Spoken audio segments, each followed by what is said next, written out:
Je voudrais, au nom de l'ambassade du Maroc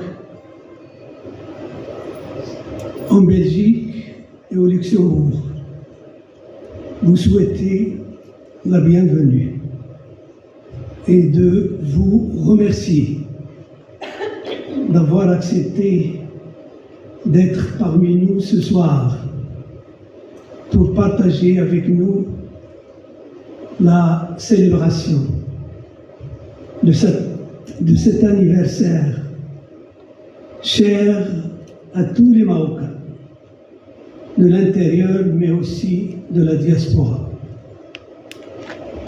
Et je me réjouis de constater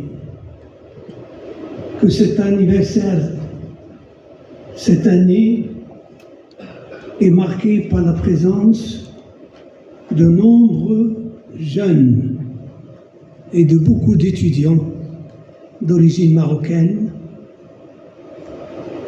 dans les différentes universités belges. C'est pour nous un honneur de vous recevoir aujourd'hui et de continuer à travailler ensemble au service du Maroc, mais aussi au service de votre deuxième pays, la Belgique. Mesdames et messieurs, chers amis, cette année, ou ce soir, nous célébrons une fête, 3 marches, que notre pays a engagées d'une façon concomitante.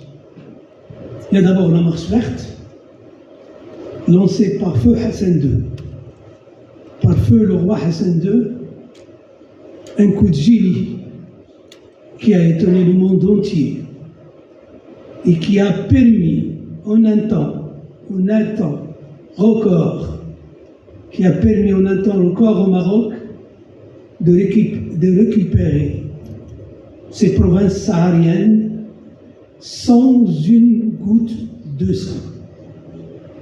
Beaucoup, et surtout que la quasi-totalité des personnes présentes ce soir n'étaient pas encore nées au moment où Sa Majesté a lancé la marche verte.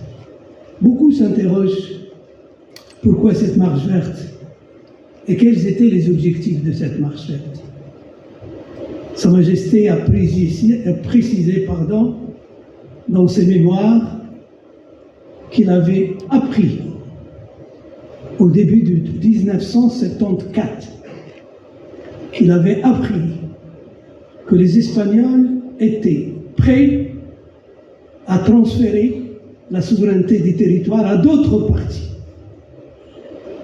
Et Sa Majesté a eu ce coup de génie et a lancé une marche verte, pacifique, de 350 000 personnes armées de Corans et de drapeaux. En un temps record, les 350 000 personnes fixées, c'était exactement les nouvelles naissances annuelles au Maroc de l'époque. Les Marocains se sont mobilisés au moment où les autorités marocaines ont ouvert l'enregistrement des marcheurs. Il y avait presque 2 millions de personnes qui se sont inscrites et qui voulaient partir. Cette idée a créé une mobilisation extraordinaire et a créé un contexte particulier dans les relations entre le Maroc et l'Espagne. Et très vite, sans entrer dans les détails, les Espagnols avaient accepté de s'asseoir autour de la table de négociation avec le Maroc et la Mauritanie, et en présence de la Jma'a, l'instance représentative des populations locales, et les différentes parties ont conclu l'accord de Madrid qui a permis à notre pays de récupérer ces provinces sahariennes d'une façon